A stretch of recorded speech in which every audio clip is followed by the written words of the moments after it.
Hoy te presento el tema número 4 titulado Movimiento Parabólico. En este tema aplicaremos la teoría desarrollada en cinemática tridimensional para estudiar en particular el movimiento parabólico.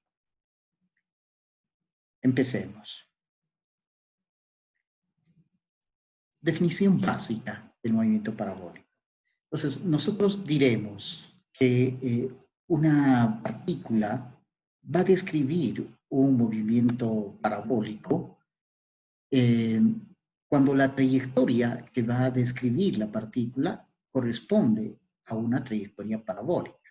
Es decir, un movimiento de este tipo. De acá lanzamos la partícula y esta partícula realiza este movimiento parabólico, ¿no? Bien, ahora lo que tenemos que entender aquí, ¿cuáles serán las condiciones para que una partícula podría describir un movimiento parabólico? Y tenemos dos condiciones importantes. La primera nos dice, la partícula va a describir un movimiento parabólico si su aceleración importante, miren, es constante. Es decir, el vector aceleración debe ser igual a una constante. Primera condición, para generar un movimiento del tipo parabólico.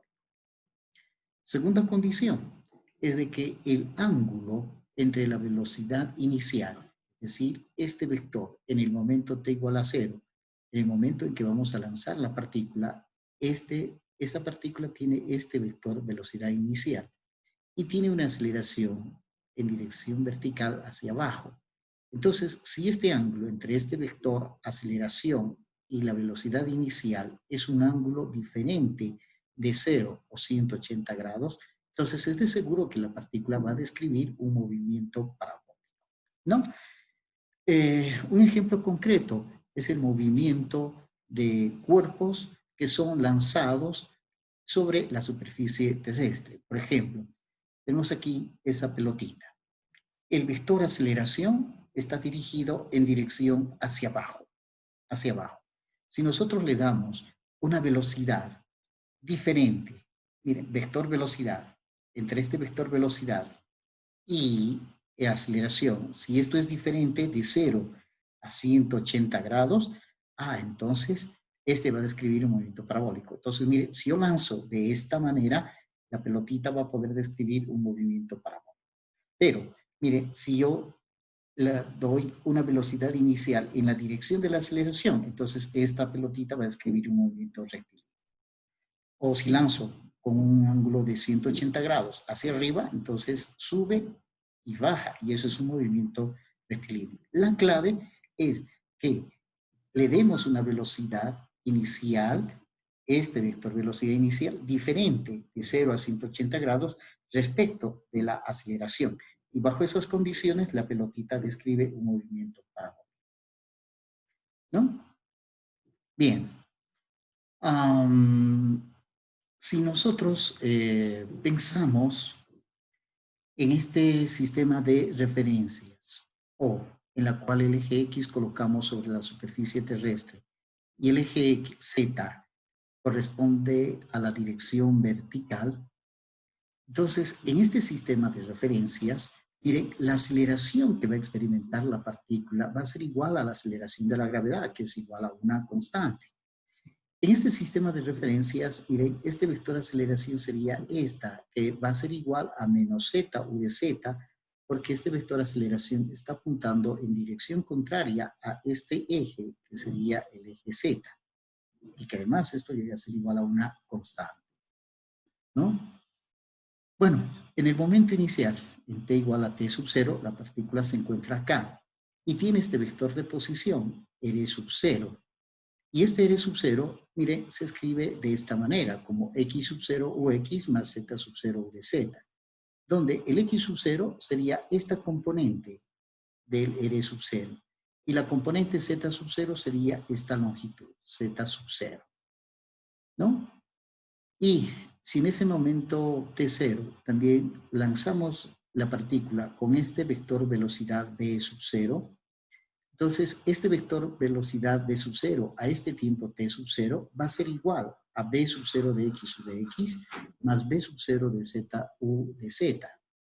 Es decir, el b sub 0 de x sería esta componente en la dirección x. Y b sub 0 de z sería esta componente de la velocidad en la dirección z. Entonces, si nosotros tenemos como dato la rapidez, o sea, la magnitud de la velocidad, y este ángulo phi sub 0, entonces resulta que b sub 0 de x, que sería este parámetro b sub 0 de x, vamos a poder escribir como b sub 0 por coseno de phi sub 0, porque acá hemos formado un triángulo rectángulo entre b sub 0 de z y b sub 0 de x. Por tanto, esta componente va a ser b sub 0 por coseno de este ángulo phi sub 0.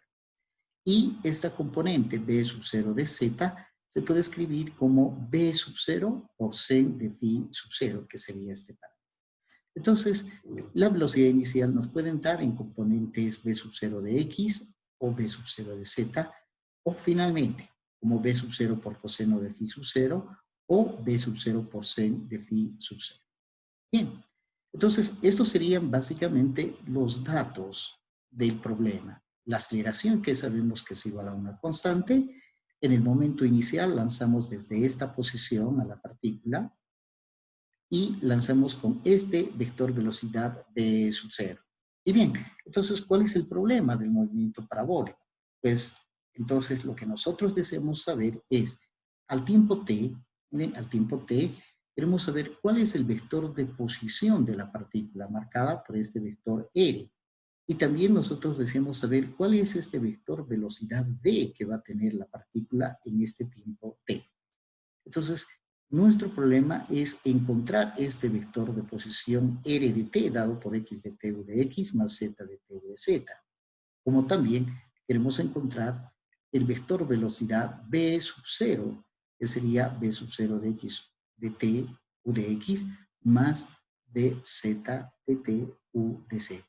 Entonces, el problema del movimiento parabólico consiste en encontrar esta ecuación r de t y esta ecuación b de t, ¿no? Bien, veamos cómo se resuelve el problema. Entonces, utilizamos toda la teoría desarrollada en cinemática tridimensional. Recordamos, es simplemente el movimiento parabólico una simple aplicación de la parte de cinemática tridimensional. Entonces, nosotros queremos encontrar esta relación funcional B de t, esto. Y para esto conocemos la aceleración A, que es menos g u de z. Bien, entonces lo que hacemos es utilizar esta ecuación, la definición de la aceleración, dada por esta expresión. A es igual a la derivada de la velocidad respecto del tiempo. Entonces, aquí, en vez de A, sustituimos menos g u de z. Por tanto, miren, vamos a tener esta ecuación, menos g u de z, que va a ser igual a la derivada de la velocidad respecto del tiempo. Bien, contamos aquí las variables. Miren, g u z es constante, b es variable, y t también llega a ser la variable. Por tanto, esta ecuación tiene dos variables, b y t. Y la separación es simple. De tal manera que este dt, que está dividiendo, pasamos a multiplicar a este miembro. Por tanto, vamos a tener menos g u de z dt. Y para el otro miembro, simplemente nos queda db. Y como siempre, aplicamos la integración. Integral al miembro izquierdo y al miembro derecho, otra integral. Como aquí la variable de integración es t, en el límite inferior colocamos la condición inicial t sub 0. Y resulta que a este t sub 0, miren, le va a corresponder una velocidad inicial dada por esta expresión. B sub 0 de x u de x más B sub 0 de z u de z.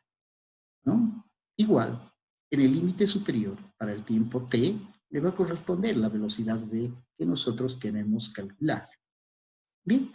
Procedemos con la integración, que es simple, porque resulta que menos g es constante, sale de la integral, y nos quedaría la integral del dt.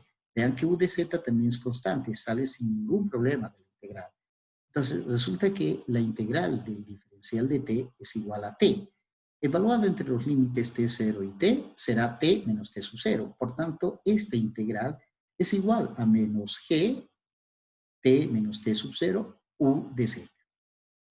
Bien, esta otra integral es también simple, por cuanto la integral del db es igual a b.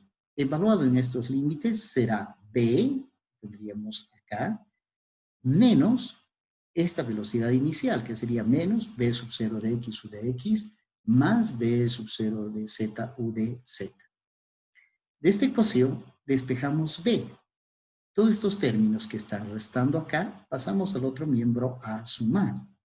Y agrupamos x con x y z con z. Entonces acá, el único término que tenemos en x es este. Como está restando, pasa a sumar y tendremos b sub 0 de x u de x. Este otro término constante, que sería menos b sub 0 de z, va a pasar al otro miembro a sumar y vamos a tener b sub 0 de z, que va a sumar a este otro término porque tiene también u de z, igual que este. Entonces acá será menos g por t menos t sub 0 y todo esto multiplicado por u sub 0.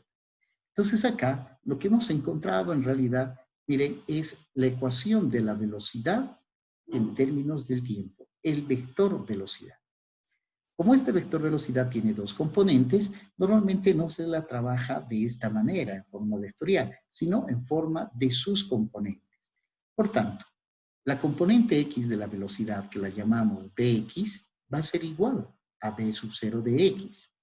Y la componente z vertical de la velocidad b sub z, esto va a ser igual a toda esta expresión, que es igual a b sub 0 de z menos g por t menos t sub 0, que serían las dos ecuaciones en x y en z para la velocidad.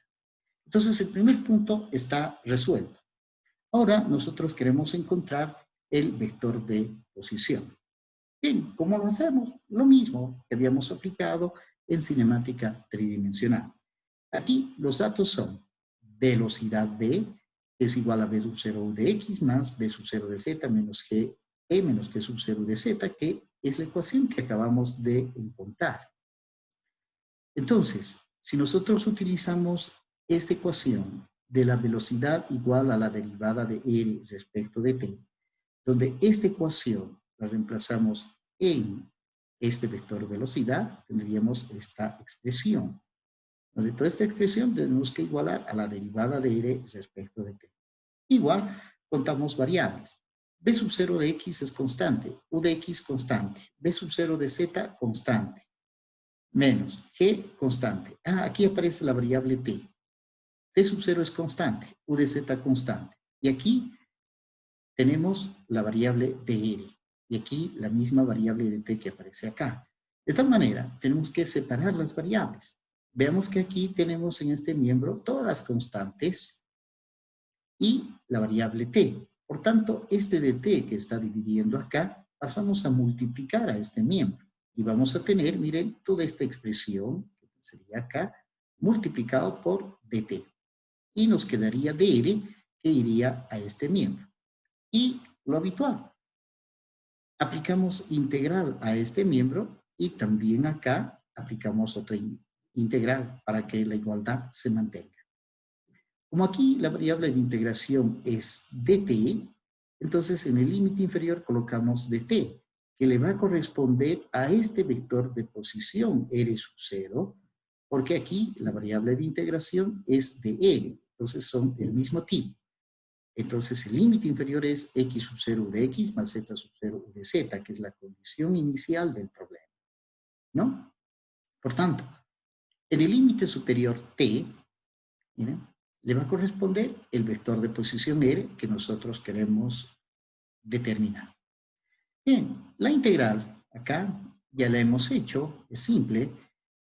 B sub 0 de x y u de x es constante. De tal manera que por este término, la integral es simplemente t, evaluado entre t y t sub 0, va a ser b sub 0 de x, esto, por t menos t sub 0 multiplicado por el vector unitario u de x, más, ahora, esta constante, que sería b sub 0 de z por t menos t sub 0. Esta integral ya la hemos resuelto de manera detallada en el movimiento rectilíneo.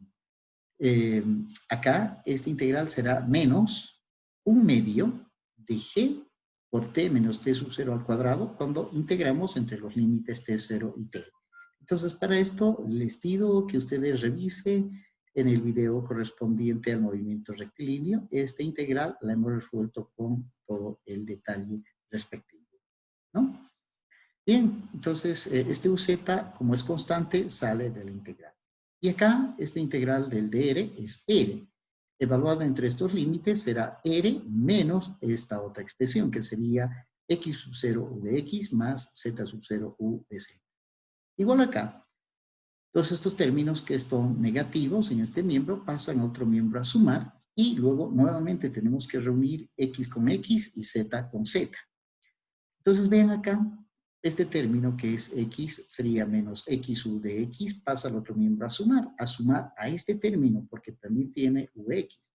Por tanto, este vector de posición r podemos escribir como x sub 0, miren, u de x, más este término que también tiene el ux, que sería más b sub 0 de xt menos t sub 0, ¿no?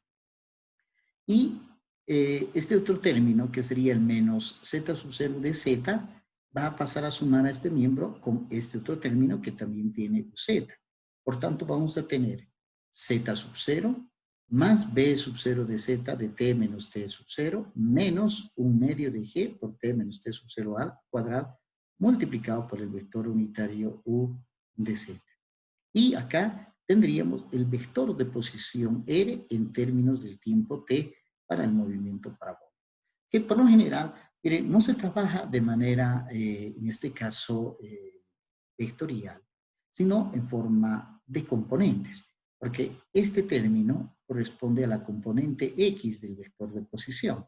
Por tanto, el x del vector de posición es igual a x sub 0 más b sub 0 de x por t menos t sub 0. Y esta sería la componente z, que va a ser igual a toda esta expresión, es decir, z sub 0 más b sub 0 de z por t menos t sub 0, menos 1/2 de g por t menos t sub 0 al cuadrado. Entonces, con lo cual, con este par de ecuaciones, nosotros hemos encontrado las ecuaciones de movimiento del movimiento parabólico, tanto para la posición r de t como para la velocidad de la partícula. Bien, en el siguiente video estudiaremos ahora los parámetros que le caracterizan al movimiento parabólico. Ya volvemos.